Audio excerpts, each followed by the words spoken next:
రామ చక్కని సీతకి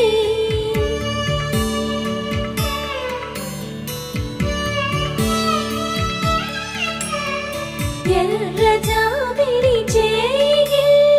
రాముడేడని అడుగుతుంటే చూడలేదని పెదవి చెప్పే చెప్పలేమని కనులు చెప్పే నల్ల పూసైన